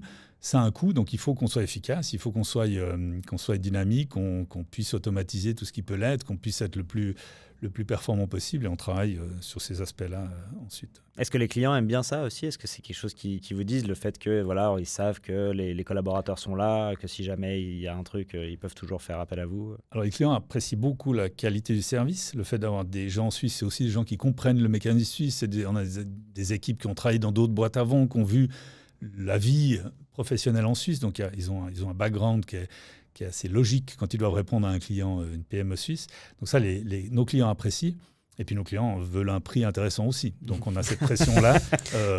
C'est le meilleur service, c'est bien, mais prix. C'est bien, bien sûr. Et quand tu rates une affaire parce qu'on te dit oui, c'était cool, c'était chouette, merci pour la présentation, mais vous étiez plus cher que l'autre. Oui, bon, ok. Mais ça fait partie. Vous assumez cette culture-là. C'est un peu frustrant, mais on assume. Et si pour la personne, le prix est la seule raison, eh bien soit. On a aussi qui reviennent après coup. Et voilà, c'est ça. C'est qu'après, en fait, on va essayer. Tu as écrit un article récemment sur la partie formation des employés. Ouais. Vous avez un budget de 1 000 francs par année par employé pour se former sur plein de sujets divers et variés. Comment vous approchez cette partie formation ? Parce qu'il y a plusieurs choses. Il y a pourquoi vous le faites ? Ça peut être intéressant. Et 2, est-ce que les gens le font vraiment ? Parce qu'en fait, même si des fois, c'est mon expérience, elle vaut ce qu'elle vaut à mon échelle, c'est même quand il y a ces budgets de formation, ils ne sont pas forcément utilisés. C'est assez contradictoire des fois, mais c'est bizarre. Moi, je trouve ça bizarre, mais j'ai l'impression que c'est assez fréquent. Comment est-ce que vous faites pour motiver les gens, pas forcément les forcer, mais les motiver à l'utiliser, parce que c'est quand même sympa de pouvoir faire ça. Et puis après, comment vous faites pour... Ça fait beaucoup de questions, mais je les reprendrai après. Pour faire que ça serve à tout le monde et pas seulement à une seule personne. Alors, depuis longtemps, les gens pouvaient se former. On leur disait, si tu es intéressé par une formation, parle-nous et puis on va t'accorder du temps et de l'argent pour cette formation. Les gens ne savaient jamais trop jusqu'à quel point ils pouvaient aller, est-ce que c'est bien pas. Donc on a changé il y a quelques années en disant maintenant tu as un budget, 1 000 francs par année et 30 heures par année pour te former sur ce que tu veux. Mais il faut que ça ait un lien direct ou indirect avec nos clients, avec l'intérêt de nos clients en fait. Si tu me dis je veux faire la peinture sur porcelaine, cool, mais dis-moi quel est le lien, quoi, en fait. Et puis, faire les cadeaux de fin d'année. Oui, j'aime ta créativité. Mais on avait une personne qui nous disait « je veux absolument apprendre l'allemand ». Il n'avait rien à voir avec notre clientèle en Suisse allemande. On a questionné ça. Mais normalement, là aussi, on fait appel au bon sens. Les gens se forment sur des trucs qui vont leur servir à quelque chose. Mais par exemple, ils peuvent se former sur un nouveau langage de programmation qu'on n'utilisera peut-être jamais. Mais ça ne fait rien. Ils ont, dans le processus, appris quelque chose, c'est bon, etc. Donc en posant ça, en mettant un chiffre, ça a changé quelque chose. C'est que les gens ont osé se lancer dans un certain nombre de formations à l'intérieur de cette enveloppe. Et puis, il y a eu un effet secondaire qui était intéressant, c'est qu'ils ont aussi osé venir nous demander des enveloppes plus grandes. Là, tout d'un coup, ils disaient, j'ai une formation, mais elle sort de l'enveloppe, comment on fait en fait? Et puis là, on a ensuite d'autres possibilités selon... puis là, on décide ensemble. Dans les 1000 francs et les 30 heures, grosso modo, c'est eux qui décident. On peut juste mettre un veto, mais ils ne sont pas obligés de venir nous demander, en fait. Et on n'a jamais mis de veto. Hein. Ils sont assez intelligents pour faire ça au bon endroit, mais on pourrait mettre un veto. Au-delà de 1000 francs, ça engage une discussion, et puis selon le volume, la durée, etc., on va voir comment on fait ça. Mais ça crée des discussions intéressantes, et d'autres formations plus importantes sont apparues grâce à ça. Ça, la première partie, pourquoi on a mis ça en place, et je trouve que ça fonctionne bien. Mais pas encore suffisamment bien, on n'est pas encore complètement content du système, donc c'est pour ça qu'on itère un peu, mais les gens, il n'y a que la moitié des gens à peu près qui prennent ces formations. Les autres sont pris dans leur business, avancent, et puis ils ont pas envie, pas besoin, mais c'est leur choix en fait. Là, de nouveau, ils sont adultes, s'ils ne veulent pas, tant pis. Je trouve que c'est dommage pour la boîte, c'est dommage pour eux aussi, au niveau de l'employabilité. C'est des occasions manquées, je pense, de se former. Mais c'est aussi leur liberté, donc on ne va pas forcer à tout prix que tout le monde se forme absolument pour ces 1000 francs annuels. On accepte ça. Un point que tu te donnes qui est vachement intéressant, et tu l'as dit avant, et je fais le parallèle, c'est cette idée de cadre. De dire, en fait, tu dois donner un cadre dans lequel tu peux aller jouer. Tu l'as dit en termes par rapport aux heures avant, tu le dis maintenant sur la partie formation. Il y a cet exemple, je crois que c'est toi qui parlais de ce livre que j'ai beaucoup aimé, je ne sais plus comment il s'appelle, les deux de Basecamp, là, qui ont fait Rework et, je ne sais plus, de livres Remote, sur... Remote et Rework, je ne sais plus. Et à un moment donné, ils donnent l'exemple. Comment encore, il y en a un autre, je ne sais plus, mais ils ont fait... Ces deux livres sont assez cool. Et ils parlent à un moment donné des vacances, en disant, au début, nous, on disait aux gens, vous pouvez prendre autant de vacances que vous voulez. Et en fait, personne prenait des vacances. C'était l'effet inverse, que personne ne savait combien ils pouvaient prendre. Et puis, du coup, en fait, ils bossaient plus, puis ils n'osaient pas prendre de vacances presque. Et après, ils ont dit, non, vous êtes obligés de prendre 4 minimum, puis ça peut aller jusqu'à 8. Puis ils ont mis un cadre, puis après, tu joues dedans. Exactement. C'est vachement intéressant, ce truc-là, c'est de dire, en fait, tu ne peux pas juste dire, faites comme vous voulez, parce que ça a marché avec certaines personnes, mais pas avec tout le monde. Et pour que ça marche avec tout le monde, tu dois donner une limite dans laquelle tu peux aller jouer, en fait. Et là, c'est pareil, en termes d'heures, en termes de formation, en termes peut-être de vacances, vous ne faites peut-être pas ça, mais tu vois, dans tout ce que tu veux mettre en place, en fait, tu dois dire, voilà le cadre, maintenant, débrouille-toi. Alors, dans le cadre des formations, il y a un cadre qu'on n'a pas encore mis, mais on va essayer, c'est de donner ensuite des pistes, une liste des formations que les gens peuvent suivre, en se disant, pour le moment, on leur dit, vous pouvez vous former sur à peu près tout, soyez libre, faites comme vous, prenez ce qui vous intéresse, et puis allez chercher ce qui vous intéresse. On ne leur donne pas de conseils là-dessus. Puis on se dit, il n'y a quand même que la moitié qui prend, donc comment on pourrait aider l'autre moitié à se former? Et puis peut-être qu'en donnant une liste, on va aider, mais on a peur d'un effet secondaire, c'est qu'ils vont se cantonner à cette liste-là. Ils n'oseront plus aller ailleurs. Donc voilà. Mais mais c'est vachement dur de poser le cadre, en fait. Ça paraît. Mais on va essayer. Est-ce que tu vises trop bas, est-ce que tu vises trop haut? C'est vachement compliqué de poser le bon cadre dans lequel ils ont vraiment le plus d'opportunités de faire des choses. C'est vachement intéressant. Et nous, comme on fonctionne en mode agile, on va essayer. Les gens savent, on itère. Oui, ça donc prend pas, tu changeras. Voilà, exactement. On va dire, on va faire une liste. Puis si cette liste, on sent qu'elle bloque les gens dans un truc trop petit, on va enlever la liste. Mais elle nous aura fait avancer d'un pas, puis on verra où ça nous mène. Et peut-être le dernier point sur ces formations, du coup, c'était... Quelqu'un se forme, c'est très intéressant pour lui, personnellement, ça c'est bien. C'est bien pour la société, parce que peut-être qu'il va faire des nouvelles choses au sein de la boîte. Mais comment vous faites pour que ça serve aussi vraiment à toute la boîte? Tu vois ce que je veux dire? Je me suis formé sur un nouveau langage de code. Ok, cool, maintenant moi je le connais, moi ça va m'aider, etc. Ça peut aider la boîte si on a besoin de débugger un truc là-dessus un jour. Mais comment tu fais pour que ça serve à la personne à la facture? Que ça serve à tout le monde, en fait. Pollinisation, c'est pas facile, ça. Ça marche bien quand les gens utilisent le forfait formation pour aller à des conférences, par exemple. On considère que c'est aussi une manière de se former. Il y a des conférences sur leur métier en particulier. Donc là, on leur demande, quand ils reviennent, faire faire une petite présentation pour ceux qui seraient intéressés, des highlights qu'ils ont vus dans la conférence. Ça marche. Pour les formations plus spécifiques, si je reprends l'exemple d'un développeur qui va aller essayer découvrir un nouveau langage, il va en parler avec ses collègues, il va échanger naturellement.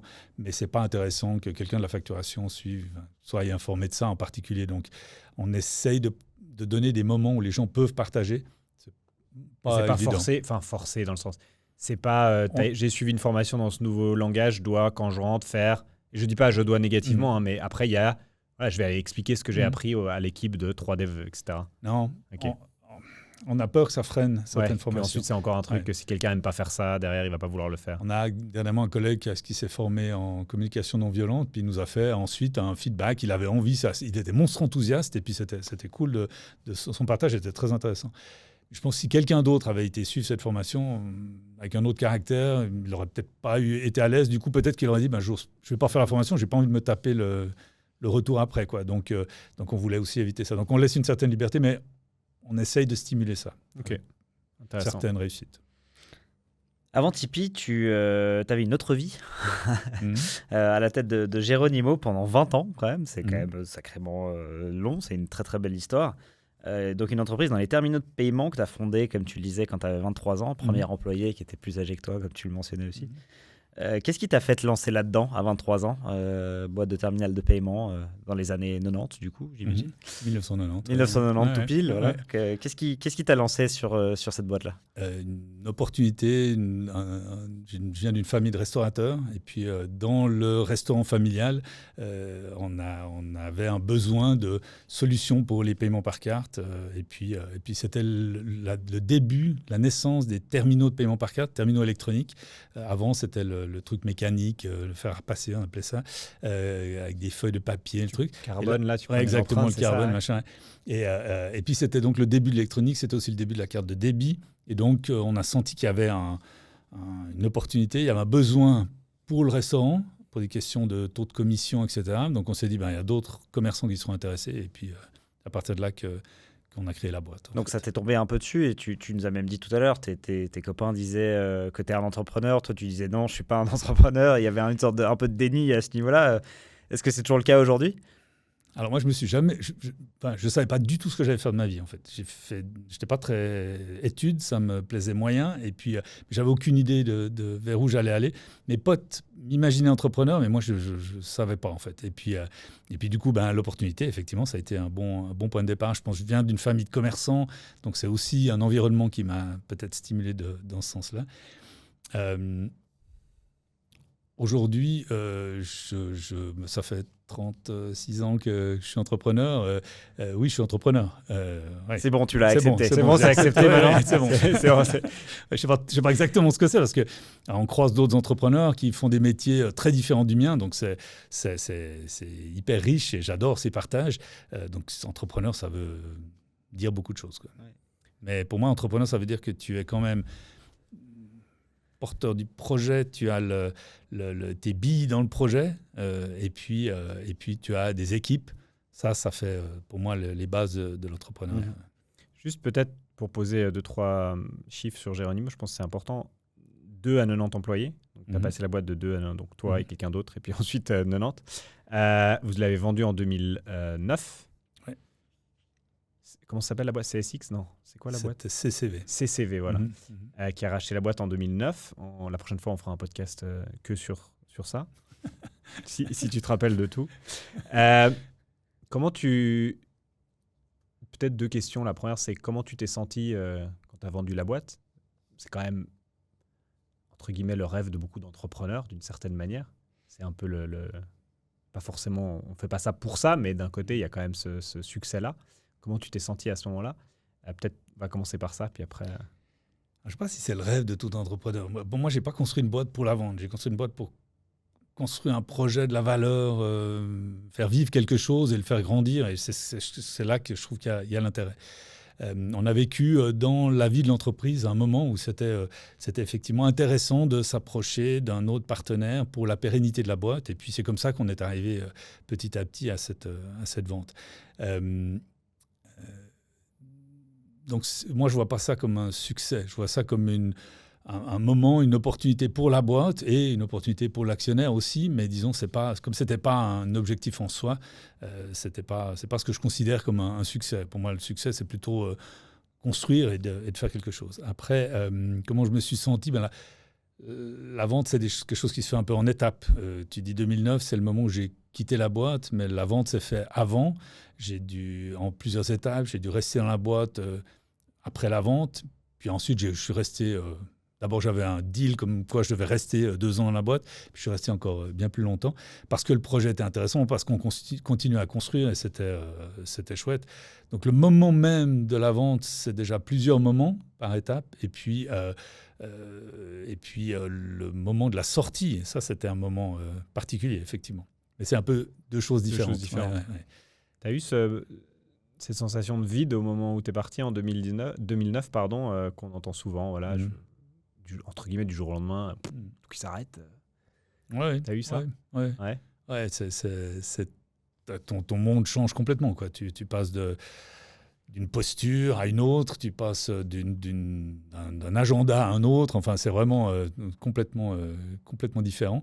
Et oui, ça fait un vide assez désagréable, je dois dire, qui dure un moment jusqu'à que tu trouves un autre projet. Et puis, où tu vis avec ce vide ou avec ce nouveau... dans cette nouvelle posture. Pour moi, c'était clair que je voulais un autre projet, refaire quelque chose. C'était la question que j'avais, c'est que tu savais... T'hésitais pas sur le fait de je vais relancer quelque chose. Ouais, je suis parti dans le monde des startups. Je me suis dit que c'est ce qui m'intéressait. Là, j'avais fait 20 ans avec une boîte, un produit, un marché, un domaine d'activité, qui était super intéressant, mais toujours un peu avec le même réseau, etc. Là, je me suis dit, je vais aller dans plein de sujets différents. Les startups, c'est cool. On va aller dans plein de domaines différents, des gens différents, des réseaux différents, etc. Et puis, j'ai fait ça pendant 2 ans. Et il me manquait le côté entrepreneur. J'étais conseil d'administration, coach, etc. Mais j'étais plus entrepreneur. J'avais plus mon projet, des équipes et puis qu'avec une équipe on pouvait construire quelque chose. C'était l'équipe de quelqu'un d'autre, c'était le projet de quelqu'un d'autre. Et j'ai mis 2 ans à comprendre que ça me manquait beaucoup. J'étais plus entrepreneur. J'étais dans des entreprises, mais j'étais plus entrepreneur. Et donc à ce moment-là, je me suis mis à la recherche d'un autre projet. Mon projet ou un projet à retrouver. Et c'est comme ça que j'ai racheté finalement la société actuelle. Et est-ce qu'il y a eu un changement d'identité à ce moment-là? Est-ce que tu as eu l'impression justement en 2009, quand tu as quitté ta société que tu avais montée pendant si longtemps, que tu mettais un peu une partie de toi de côté, tu as testé ces nouvelles choses qui en fait n'étaient pas ton identité à toi, puis tu es revenu à cette identité entrepreneuriale? Est-ce que c'est un peu comme ça que ça s'est passé ou tu l'as vécu comment? Ouais, c'est là que j'ai compris que j'avais ce besoin d'entreprendre, en fait. Et quand tu le fais pour quelqu'un d'autre, c'est pas la même chose que quand tu le fais pour toi-même. Quand tu as, c'est encore une fois ton projet, tes billes, ton risque, tes décisions, c'est pas la même chose que quand c'est le projet de quelqu'un d'autre. Et je me suis senti vite à l'aise quand j'ai retrouvé la vie de l'entreprise, de l'entrepreneur, avec tous les emmerdements qui vont avec. Mais des emmerdes, ça faisait longtemps, ça me manquait. Ça fait du bien quand même de ne pas dormir, tout ça, ça me manquait un peu. Non, c'était un sacré challenge, mais le bon et le mauvais côté, avec le recul, plaisir à parler de tout ça. Sur le moment, ça n'a pas toujours été facile, mais... Et comment tu as choisi d'ailleurs? Parce que tu rachètes donc, ça s'appelait Gamadia à l'époque. Tu es dans une phase justement où tu peux... entre guillemets, pas racheter n'importe quoi, mais tu as quand même du choix. J'imagine que tu as dû regarder quand même un certain nombre de boîtes avant de décider de racheter celle-ci. Qu'est-ce qui t'a fait choisir celle-ci? Alors, il y a du choix. Il y a beaucoup de boîtes qui cherchent des repreneurs, des investisseurs, etc. Donc, il y a des opportunités. Il n'y a pas beaucoup d'opportunités qui matchent, en fait, entre le repreneur potentiel et le vendeur ou la boîte qui cherche de l'aide, de l'investissement, etc. C'est dur de trouver un match. Je l'ai vu pour moi, mais je l'ai vu aussi pour d'autres collègues qui cherchaient aussi. Moi, j'ai participé à des projets dans les économies d'énergie, dans l'art, dans les vélos électriques, etc., dans ces startups, etc. C'était intéressant. Parce que vraiment, c'était le truc qui me plaisait, moyen, quoi. Là, j'ai trouvé une boîte qui avait un noyau de personnes intéressantes. Il y avait 5 personnes dans cette boîte. C'était des gens qui me paraissaient intéressants et un noyau de produits, donc d'idées, qui me paraissaient aussi intéressants. Et il y a un parallèle entre Geronimo et Tipeee aujourd'hui, c'est que le public, c'est les PME, c'est les entreprises de quelques employés à quelques centaines, voire quelques milliers d'employés, mais pas le corporate. C'est vraiment ce monde de la PME. Et c'est un monde que j'aime bien, c'est une diversité que j'apprécie, c'est un fonctionnement que j'aime bien. Et j'ai retrouvé ça, ce potentiel. Il n'était pas là encore à ce moment-là, mais il y avait un potentiel derrière qui m'a excité. Comment tu l'as trouvé l'opportunité Comment tu l'as trouvé l'opportunité? Il y avait à l'époque une sorte d'agence matrimoniale qui mettait en liaison des entreprises qui cherchaient, des gens qui cherchaient. Et puis, Tinder de la société. Quelque chose comme ça. Et ça s'appelait Capital Proximité. C'était vraiment intéressant. Ça a malheureusement disparu, mais je pense que c'était une source intéressante justement pour créer ces contacts et puis créer ces opportunités. Donc avec cette boîte, j'ai vu dessus, tu t'es dit tiens, tu as été les rencontrer. Puis... Ouais, c'était bien connu à l'époque, c'était une plateforme qui était connue et puis j'ai vu des dizaines d'entreprises avant de trouver celle-ci. En fait. Et pourquoi racheter plutôt que de recommencer de zéro ? Est-ce que tu t'es pas posé la question, tiens, il y a tel ou tel projet que j'aimerais bien redémarrer, vraiment revivre cette expérience de zéro, plutôt que de prendre quelque chose qui était déjà existant? Je crois que j'aime bien les contraintes. Si tu me donnes un terrain plat pour construire une maison, ou si tu me donnes une vieille maison à rénover, je suis plus intéressé par la vieille maison. Je trouve qu'il y a plus de potentiel. Il va falloir faire avec un certain nombre de choses qui vont donner une âme ou un cadre, un cadre aussi. Et le terrain plat, on risque de faire quelque chose de plus lisse, de plus classique. Là, avec quelque chose d'existant, tu dois faire avec et tu dois construire dessus. Et je trouve que c'est intéressant. Donc tu vois, c'est presque plus challenging la rénovation que le nouveau. Oui, plus intéressante. Plus intéressante. Et puis, mais à l'époque, j'avais aussi une ou deux idées propres que j'ai testées un peu sur le marché. C'était le début des apps, pas le tout début, mais disons. Et puis j'ai testé un peu ça, mais ça c'était moins. Ouais. Et puis créer une équipe intéressante, c'est pas facile. Trouver des gens intéressants, c'est pas facile. Et là, j'ai trouvé qu'il y avait quelques personnes qui avaient vraiment une valeur. Sur ces 5 personnes, il y en a un avec qui ça n'a pas matché assez vite, mais les 4 autres sont toujours dans l'aventure, en fait. Ce qui m'étonne 12 ans après, parce que je savais que c'était des gens bien et qu'on allait pouvoir fonctionner ensemble, mais tu m'aurais dit ça au début, je n'aurais pas imaginé que 12 ans plus tard, ils soient encore là, quoi, en fait. Donc, c'est dingue qu'ils soient encore là. Comment eux, ils ont vécu cette transition-là, le fait que ça se fasse racheter, nouveau patron qui arrive, et qu'ils soient encore là, donc vous avez évolué ensemble. Comment ça s'est passé pour eux ? On a vraiment co-créé ce truc dès le départ, en fait. Eux, ils avaient un certain nombre de connaissances, moi je venais avec une certaine expérience, et puis on a construit ça ensemble. Et puis, c'est des gens qui ont une mentalité agile, qui aiment que les choses bougent, qui aiment que ça évolue. Et puis, du coup, quand on était 6 ou quand on est 50, c'est pas du tout le même environnement et le même fonctionnement. Mais le voyage a été super intéressant. Donc c'est à eux qu'il faudrait poser la question. Mais s'ils sont là, c'est qu'ils ont aimé cette évolution. Ils sont toujours là après, exact. C'est quand même fou, quoi. Ouais, absolument. Et donc, du coup, ils étaient 5. Toi, tu viens pour acheter cette société. Tu prends avec toi un investisseur, tu me dis si je dis des bêtises, un investisseur externe? Pas d'investisseur, non, externe, non. C'est que toi? Ouais. Ok. Et puis là, du coup, toi, tu rachètes la boîte et tu commences à bosser avec eux sur ce projet qui était Sage-Femme. Pas que, ils avaient déjà différents... Ils avaient des embryons de logiciels, des idées de logiciels. Là, tu vas fouiller un peu ce qu'ils ont fait. Ouais, et puis on a acheté un certain nombre de trucs assez vite, et puis on s'est concentré sur ce qui avait un potentiel. Et puis on a construit là-dessus pour faire évoluer les différents projets qui sont devenus des produits. Et puis, mais à ce moment-là, eux, leur produit phare était les sages-femmes. C'était ce qu'ils faisaient le plus, non. Même pas. Non, c'était un produit à la base pour les EMS. Sage-femme était vraiment anecdotique. Le business model était pas viable, etc. Donc c'était quelque chose qui était plutôt en train de capoter. Mais le fond, c'était solution pour les EMS. Ok, ça c'était le produit principal, la base, plus des petits projets. Toi, tu fouilles un peu, tu regardes ce qu'ils font d'autres, tu te dis tiens, il y a des choses qui émergent et là, vous commencez à développer du coup le Tipeee, etc. Qu'est-ce qu'on peut faire dans le produit et qu'est-ce qu'on peut faire sur les marchés? Rester dans le monde des EMS, c'était trop restreint, trop difficile, trop lent comme marché. Donc, on était en mode start-up. Il fallait trouver du business assez rapidement. Donc, on a pivoté 1 fois, 2 fois, 3 fois, selon les produits, selon les marchés, etc., jusqu'à trouver notre positionnement. Et tu dis c'est rapidement, c'est quoi ce timing à peu près d'arriver dans la boîte, de commencer à fouiller, de chercher, puis tu as Tipeee qui commence à... Enfin, c'est peut-être pas Tipeee au début, mais cette idée de logiciel RH qui commence à apparaître, tu testes des choses, tu pivotes. C'est quoi le timing sur ça jusqu'à qu'il y ait le produit qui sorte et puis que... Juste que je me rende compte, est-ce que c'est 6 mois, est-ce que c'est 5 ans, c'est quoi tu vois, c'est... Non, c'est 1 année pour comprendre, pivoter, voir, mais tu dois d'abord faire avec, tu dois aller vivre avec le business existant quand même, qui est celui qui va te nourrir. Il a fallu investir dans la boîte, outre l'achat, il fallait aussi réinvestir dans la boîte pour stimuler un peu et rajouter du monde. Et puis après 1 année, tu sais un petit peu ce que tu aimerais faire, vers quoi tu aimerais aller, quelles sont les possibilités. Puis à partir de là, tu commences à construire.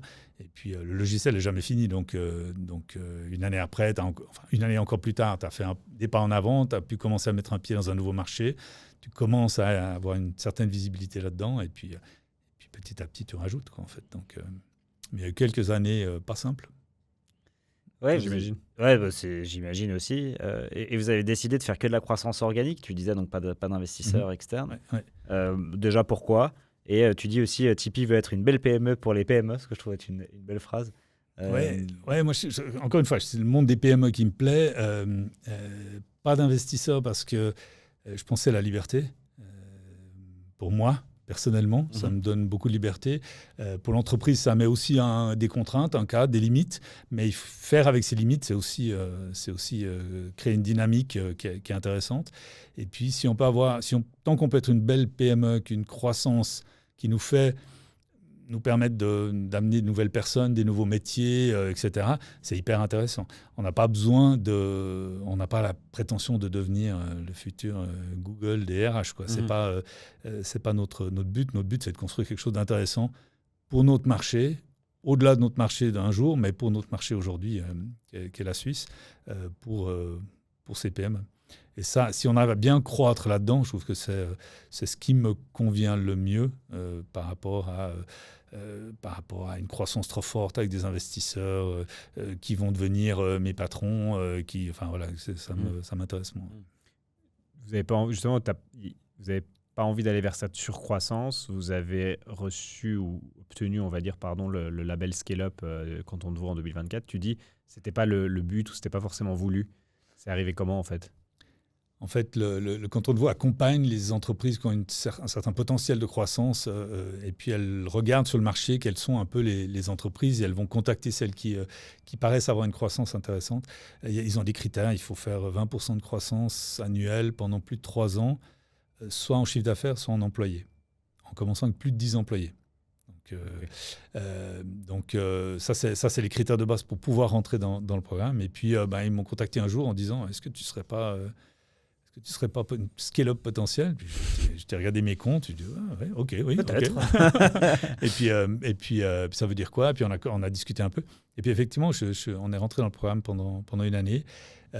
C'était intéressant, c'était chouette, c'était une super rencontre. C'est joli de voir ce que le canton de Vaud fait pour accompagner des boîtes qui ont cette accélération et qui ont besoin d'aide, qui ne savent pas obligatoirement faire. Il y en a qui vont très vite, quoi. Donc si tu doubles chaque année ton nombre d'employés, par exemple, il faut gérer, quoi. C'est un sacré challenge. Donc il y a un accompagnement intéressant de ce côté-là. Pour nous, il y a un petit décalage. On faisait partie des boîtes qui étaient plutôt avec une croissance organique régulière et les autres étaient plutôt sur une croissance par investissement. Et puis du coup, ça crée un peu un décalage. Donc on n'était pas tout à fait dans le même monde. Et puis voilà. Et quelle est ta vision, toi, de l'avenir en parlant de croissance? On a lu que tu aimes bien garder une vision intentionnellement floue, que tu préfères écouter les opportunités qu'avoir un plan précis. Est-ce que c'est pas un peu dur à suivre des fois, autant pour toi que pour ton équipe ou les employés? Non, ça ne veut pas dire qu'on part dans tous les sens, hein, quand même. Mais disons, Encore une fois, en méthode agile, tu dois pouvoir t'adapter au marché. Ouais. Si tu dis on veut absolument être là dans 3 ans, etc., avec des chiffres et des trucs, tu vas tout faire pour atteindre ça. Mais tu risques de rater d'autres opportunités sur la route. Le monde bouge vite, très vite. Il faut qu'on s'adapte et puis qu'on écoute et qu'on ait cherché les opportunités, les marchés là où c'est possible.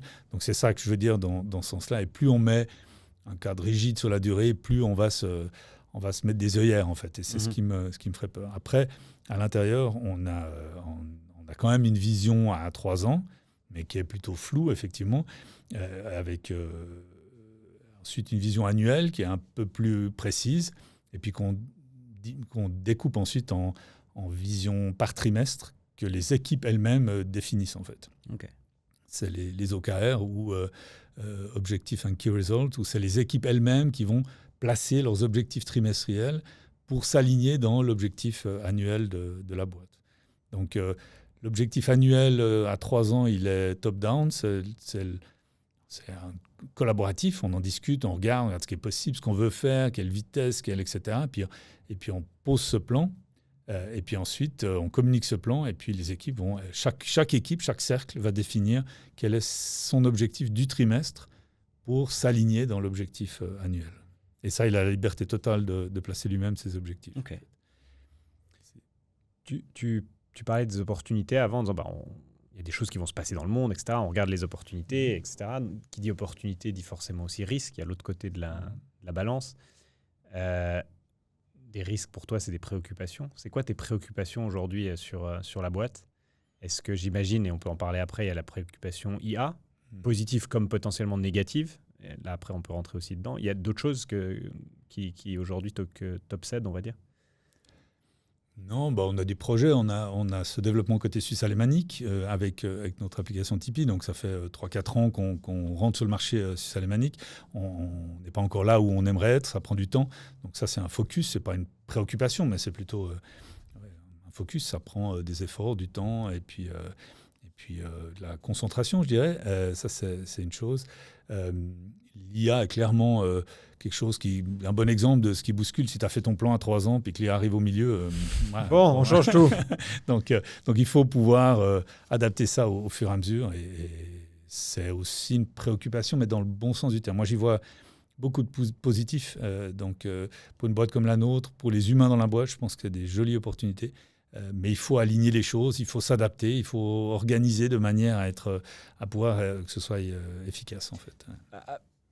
Avec l'IA, je vois de plus en plus maintenant des gens qui sortent des SaaS, des trucs, parce que ça devient entre guillemets facile de créer des trucs. Est-ce que est-ce que vous y réfléchissez dans le sens en disant voilà, aujourd'hui c'est tellement nouveau, c'est pas si facile que ça, mais ça devient de plus en plus facile de créer des choses, de créer des SaaS, de coder des choses. Mm-hmm.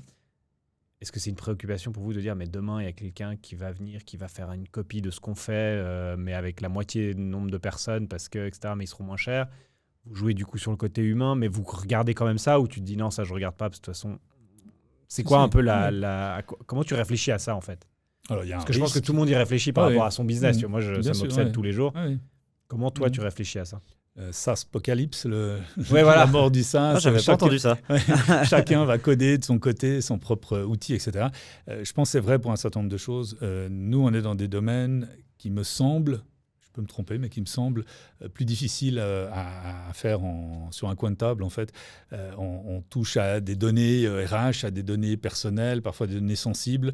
Il y a un certain nombre de contraintes, il y a des contraintes légales. Et puis, on a une data importante que tu ne construis pas du jour au lendemain si ce n'est pour calculer un solde, par exemple, pour être sûr que tes heures à la fin de l'année sont calculées juste. Il y a un nombre de paramètres assez impressionnant. Quand on ne connaît pas, ça paraît tout simple. Puis quand tu dois le faire, c'est plus complexe. Donc ça, c'est des choses sur lesquelles on a une expertise.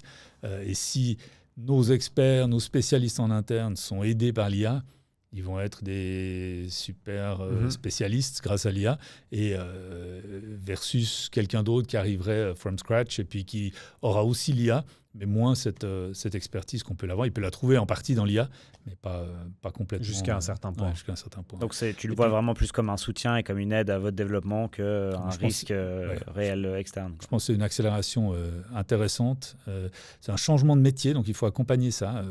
Les gens, dans leur métier, chez nous, ils voient leur métier se transformer et on discute beaucoup avec eux pour pas qu'ils mettent les freins et puis qu'ils se disent j'aimais mieux avant. Enfin, il faut que les gens évoluent avec ça et on les accompagne là-dedans, on leur met les outils, la formation pour pouvoir avancer là-dedans. Mais je pense que c'est bon pour eux au niveau employabilité, c'est bon pour la boîte et c'est bon pour nos clients parce que ça nous permet d'offrir plus, d'aller plus vite, d'offrir plus de fonctionnalités, d'aller plus loin dans les fonctionnalités. Et c'est assez impressionnant. Puis après, il y a l'IA dans le produit, puis ça, c'est encore une autre histoire. Mais... Tu résous aussi potentiellement ce problème, on disait, d'avoir des gens qui font moins cher, enfin une autre boîte qui fait moins cher à l'étranger, mais toi, tu peux peut-être avoir la même capacité en Suisse, mais vu que tu as l'IA, tu as peut-être moins de personnes, mais, etc., puis tu arrives à t'aligner sur les prix. Ça redevient aussi peut-être intéressant, justement, d'avoir des gens sur place, etc. Tu renverses un peu ce qui se faisait maintenant, tu vois. Oui, exactement. Ouais. Dès que les gens sont plus puissants grâce à l'IA, ça augmente nos chances et puis on peut aller plus vite ou moins cher, quoi, en fait. J'avais pas vu ça comme ça, c'est intéressant. Sur un autre point plus personnel, tu fais des choses assez extrêmes, des plus de 4000, des Kilimandjaro, des semaines de jeûne, etc. Tu recherches quoi dans ces expériences ? Des émotions, je crois, des moments forts. Moi, j'aime la nouveauté en permanence. J'aime le changement, j'aime que ça bouge, j'aime découvrir des choses. Et puis, je ne crois pas que je pourrais devenir un alpiniste qui va faire tous les 4000. Ça m'ennuierait au bout d'un moment. Mais d'en avoir fait quelques-uns, ça me plaît bien. C'est des moments hyper forts, hyper impressionnants. Toute une préparation, tout quelque chose que je ne connaissais pas du tout. Je ne sais pas si j'en referai d'autres, mais c'était la découverte qui me plaisait beaucoup. Donc, je cherche des émotions, en fait, dans la nouveauté, quoi. L'adrénaline, tu as l'air de bien aimer les challenges aussi, du coup, entrepreneuriat, ce type de... Tu aimes bien te mettre à risque et te mettre dans des situations qui ne sont pas simples, mais de réussir aussi à te surmonter. Il y a un peu de ça ? Oui, je pense. Et de découvrir quelque chose de nouveau qui me fait découvrir aussi quelque chose sur moi-même. Ouais. Quand tu n'arrives plus à avancer sur le Kilimandjaro, tu vois tes limites, quoi. Et puis c'est intéressant. Ouais. Ma femme, c'est des moments forts. C'est la session psy du podcast. J'ai fait 2-3 petites choses dans cette direction-là. Et ma femme me dit toujours que si je fais des choses comme ça, c'est sûrement que j'essaie de remplir un vide. Et là, au début, je disais, pas du tout, c'est juste parce que... Puis il y a peut-être quelque chose, tu réfléchis et tu te dis, mais en fait, pourquoi les gens, et j'en fais partie, je ne dis pas négativement, cherchent justement à faire des expériences différentes, etc. Pour moi, ça me paraît tellement logique parce que je trouve ça intéressant, je trouve ça te change, ça te fait voir la vie différente. Enfin, il y a plein de choses, mais en fait, au fond, pourquoi tu le fais vraiment et tu vas chercher, je ne sais pas. Moi, je me pose, du coup, maintenant, je me pose la question. Avant, je ne me la posais pas, mais à cause d'elle, maintenant, je me la pose. Tu te la poses aussi ou pas et tu le prends juste comme un truc positif en disant mais en fait c'est juste un truc que j'aime faire et puis ça me fait découvrir autre chose puis c'est fini. Je crois que c'est ça, je crois que c'est une forme de moteur en fait. Je l'ai aussi dans ma boîte, ça fait aussi partie de forme de créativité dans l'entrepreneuriat, c'est ce côté d'aller chercher, d'essayer des trucs et puis de voir ce que ça donne et je pense que c'est une force, donc je ne veux pas trop me poser de questions sur le pourquoi j'ai ça, je pense que c'est plutôt ça me rend service. Et puis à côté de ça, c'est aussi des bons moments d'amitié, des moments forts et c'est chouette, quoi. Il y aura un budget challenge chez Tipeee bientôt, 1000 francs par année pour aller faire un truc, une semaine de jeûne, une semaine sur une île déserte, un truc comme ça. Non, mais on a une équipe, cool, ça. On a un cercle event qui est très créatif et qui nous fait faire des trucs qui nous font sortir des fois de nos, de nos habitudes. Ouais. Donc, avec la boîte et tout. Ah oui. Tu penses qu'il faut se challenger ? Enfin, c'est important quand même pour... là, on a noté pour réussir, c'est peut-être pas le bon terme, mais est-ce que c'est important pour les gens de se challenger, pour avancer, d'apprendre, de tester des nouvelles choses ? Oui, moi je pense vraiment qu'il faut, chez nous on appelle ça la tension positive, il faut une certaine tension, il faut un certain challenge. Si tu n'as pas de délai, si tu n'as pas d'objectif, si tu dois juste faire ton job, au bout d'un moment ça va être ennuyeux, quoi. Si par contre tu dois aller un petit peu plus loin, c'est un petit peu de stress, et on parle d'une tension positive. Dès que ça devient trop de stress, alors on part dans le rouge, et puis là c'est la tension négative, on doit faire gaffe, c'est dangereux cette limite-là, il faut chercher à ne pas la dépasser. Tant la personne elle-même que nous, on doit surveiller ça. Mais si on va un peu plus loin, on a des beaux succès, on a de quoi célébrer tous ensemble et c'est des moments forts. Et oui, je pense qu'il faut aller chercher ça. Et ça va aussi avec ce changement permanent. La peur que j'aurais, c'est que chacun s'assoit dans son job, à sa place de travail, avec son truc, et puis recommence tous les jours la même chose. Et puis Et puis quand il va falloir bouger quelque chose, parce qu'il va falloir bouger quelque chose un jour, l'entrepreneuriat, c'est une évolution quand même permanente, il va falloir s'adapter, le marché bouge, donc il va falloir qu'on bouge. Si les gens sont trop figés, on n'aura plus à les faire bouger. Donc tant qu'ils bougent, tant qu'ils doivent aller un peu plus loin, tant qu'ils peuvent changer un peu dans la boîte, rien que nos places de travail, personne chez nous est assis au même endroit depuis le début, quoi. On réorganise les bureaux une fois, deux fois, etc. Et puis il y a de nouveau maintenant 2 personnes qui arrivent dans la boîte, donc on a changé un peu, on rajoute, ça perturbe un peu. Il faut que ce soit légèrement inconfortable, sinon je suis d'accord. Ouais, il faut que ce soit toujours un tout petit peu à la limite de l'inconfort. Ouais. On appelle ça la tension C'est pas mal, positive. c'est pas mal, celui-là je vais le garder. Comme concept, la tension positive. Celui-là je vais le garder. Il y a un sujet aussi dont on parle souvent ici, c'est cette solitude de l'entrepreneur qui apparaît à différents moments parce que les gens autour de nous, notre famille, etc., l'ont pas fait, savent pas vraiment, etc. Est-ce que tu l'as vécu? Est-ce que tu le vis encore? Comment tu fais pour combler ça, pour y répondre d'une certaine manière? Et à quel moment tu le ressens le plus? Est-ce que c'est un peu tout le temps? Est-ce que c'est quand tu as vraiment des grosses décisions à prendre et qu'il y a un gros moment de stress? Ça ressemble à quoi pour toi? Alors, c'est une vraie difficulté de l'entrepreneuriat. Il y a des choses que tu peux partager avec personne, en fait. Quand tu as des emmerdements, tu en parles à la maison, mais assez vite, ça ennuie tout le monde. Tu en parles au boulot, ça fait peur à tout le monde. Tu en parles à tes potes qui ne sont pas entrepreneurs, ils ne vont pas comprendre. Donc, ce décalage, tu le portes quand même beaucoup. Et ça crée une solitude. Tu es un peu tout seul avec tes problèmes, quoi. Et moi, je fonctionne mal tout seul. Si tu me donnes une feuille blanche puis tu me dis, voilà, il faut créer un projet tout seul, je ne vais pas aller très loin. Donc, j'aime bien fonctionner avec un groupe, donc j'aime bien partager. Donc, j'ai besoin de pouvoir avoir des endroits pour partager ces moments-là. Et j'ai deux endroits pour ça. Un, c'est un sparring partner. J'ai un administrateur qui est aussi actionnaire dans la boîte, qui est quelqu'un vers qui je peux aller quand j'ai besoin de discuter quelque chose. Le fait de devoir le verbaliser envers lui, ça me fait déjà réfléchir un bon bout de chemin. Et puis ensuite, c'est un bon miroir. Et puis, ça me permet d'avancer. Donc ça, c'est cool. J'ai toujours eu quelqu'un qui joue ce rôle-là avec moi. Je trouve que c'est hyper important. Et puis après, il y a un deuxième truc, c'est un groupe d'entrepreneurs qui s'appelle EO, Entrepreneur Organization, où on se regroupe, on se retrouve. On est une 50aine en Suisse romande, puis on se retrouve par petits groupes de 8, une fois par mois. Et puis on vient partager des expériences sur différents sujets. On peut amener des sujets, et puis c'est que du partage d'expérience. C'est pas du conseil. On va jamais, personne va nous dire ce qu'on doit faire. On est tous des entrepreneurs, ça c'est déjà quelque chose d'intéressant. C'est des gens qui sont dans des domaines d'activité différents. On n'est ni concurrents, ni clients, ni amis les uns des autres, mais on a une relation hyper forte parce qu'on partage tout ce qu'on n'ose pas ou ce qu'on ne peut pas partager avec les autres. Donc ça, c'est un bon moyen d'aller casser cette solitude, de se rendre compte d'abord qu'on n'est pas tout seul, et puis d'aller piocher des idées.